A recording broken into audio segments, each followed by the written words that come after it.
Hey guys, Tim back here, TNT Arsonist 1, video number 9. One little quick update. Noticed a flaw in the fuselage to go to put covering on, and it was right there in the tail section. To try to get covering to go up around there was just an 1/8 inch piece of wood sticking out to not allow us to get anything to stick to. So all I did is added a little block, the same as I did in right here for the fuselage. That way I got something to get covering to adhere to go around this little area right here by the stabilizer. But anyway, with that in mind, I've already went through and patched the airplane, found out what little flaws and stuff I had and I wanted to fill in. Now the way to do that is you can either go to the hobby shop and buy some Hobby Light or balsa filler, or what I use, I go get some spackling just like this here, a little tub of it. Couple dollars, no big deal. The only downfall to this is covering doesn't like to stick to that, and that's because it doesn't have the adhesion promoters like the Hobby Ply or Hobby Light and stuff does. But what I do to overcome that, especially if I have to patch a big area, I just go get some cheap hairspray, saturate the area, and let it dry good. Give it a really fine sand off, and it's good to go. You don't want to dig in too hard and bring up that new plaster, or patch, or whatever you want to call it, and get it dusty again to where it won't stick. But when you go to spray it, especially on a big area, you just saturate it really good with it. Get it wet, let it dry, let it soak into that patch. But do that after you sand. You can do that before you sand off your patch. You can saturate it, let it dry again, and then sand it off. It works that way also. But either way, as long as you get it down nice and smooth, and you got a nice coating of that on there to where it's not going to keep your front covering from sticking, then you're good. So we're going to jump into this right here. We're going to get the covering all set up and everything. First thing you have to do when you do your covering is you have to come up with a plan with what you want, which we did that, and beat our brains out for a while what we wanted to do, went through our covering box and stuff, and we found some old covering that we had, and done so many planes over the years that it was just hard to figure out what we were going to do. But we found this metallic green. This is SIG Aerocoat. There's quite a bit of that left, so we're going to utilize that. We have a whole bunch of this Aerocoat green and white checkerboard left here, so that'll look good. What else did we come up with? We come up with the white, some white monocoat. This is what's left over from her project that I built for her birthday last year. Then the only thing we did was, just make sure we have enough white. We just went and bought one roll of white. But what you're going to need is obviously some sort of tape measure. I like using this narrow band tape measure because I can get the flex around curves and stuff to get a more accurate measurement. But what I do is I use a card like this, and I lay it down, everything I need, fuselage side on down the list where I want to cut covering, and then on the side of that right here, I put what color I want. So it's listed out metallic green, white on all the pieces, and then same with the wing down here, what I want and what. So on the wing, I want it checkerboarded. I want the center white, and the bottom of the stabilizers is going to be checkerboard. So I'll show you how I do my measurements. Watch many of YouTube, and I'm not going to write the measurements down and go through that, but watch many YouTubes like I was saying, and a lot of people say leave about 3 extra inches of covering so you have something to work with. I've built so many planes I can leave a 1/2 inch at each end, and that's usually all I ever do. So let me get my camera repositioned here a little bit for you. Let me get this in the shot. That way you can see how I'm doing this. Let me tilt it down a little bit. There I think you can see pretty much the whole fuselage side. But what I do is I usually just label out fuselage side, turtle deck, stabilizer, vertical, fuselage top, and fuselage bottom. I mark everything on the fuselage I need to cut covering for, and then go from there. So as I write it down the list, what I do is I write down the measurements. But what I do is I start off on the front just hook my tape measure, go about a 1/2 inch over, measure the total length and go about a 1/2 inch over, which this is 41.5. Now, I'll go ahead and write that down right now. So I want to mark it 2 pieces at 41.5 by, now how do you measure the side here, since you have this drop here, this extended up here, and this extended up here? Well, I already know I'm going to put the turtle deck in white.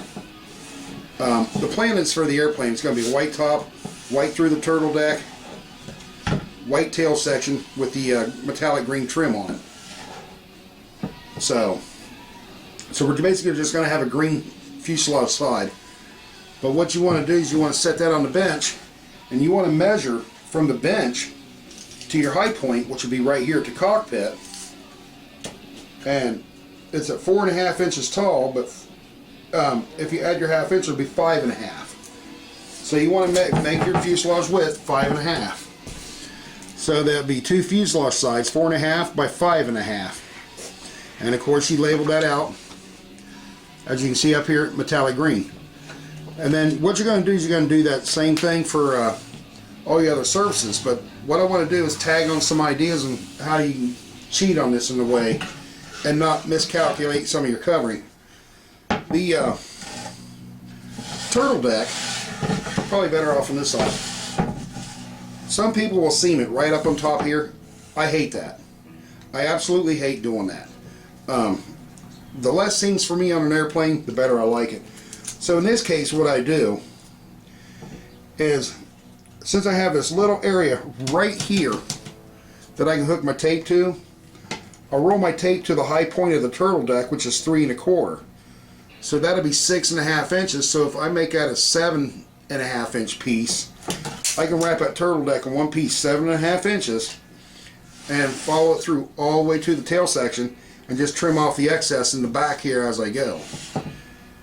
And then that'll leave me plenty on the sides here. That way when I bring my green up, I can seam it right over top, get a nice perfectly straight line, and be happy with that.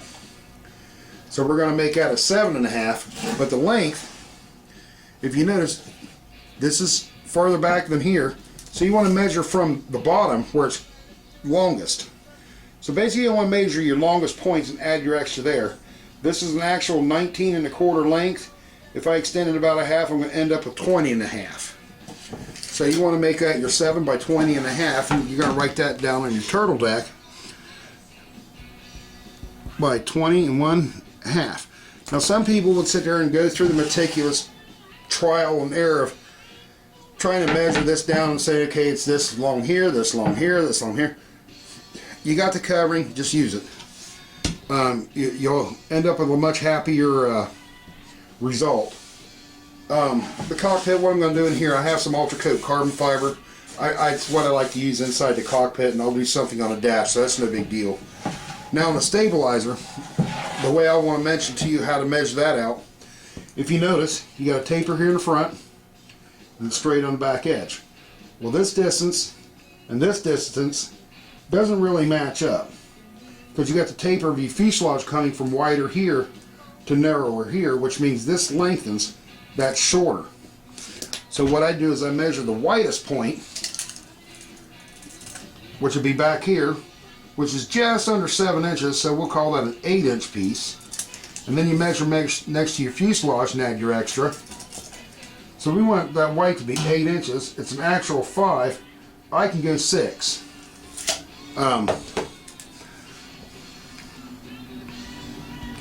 So, you know, you mark that down.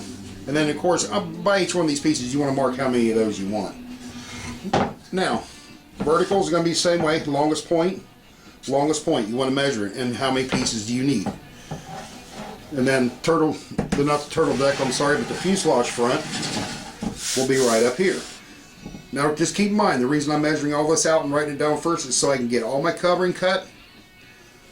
I can have it labeled. When I cut the covering out, I will mark it on the back side with a pen what it is, and I can just get my covering on the airplane. It also keeps me from having to run my iron far much longer than I have to. Yes, they're designed to last for hours, but the more you can take off of that iron, then the longer that iron will last you. So, but the fuselage top here, I don't need to mark it front, because this is turtle deck, which is what it's commonly called an airplane, and here's the top. And what I'll do the same thing, measure the length, 13.5. It's a 3-inch wide, so if I go 4-inch wide, it gives me ½ inch on each side. So that's how you measure out your covering. Now on your wing, we're going to go something just a hair different.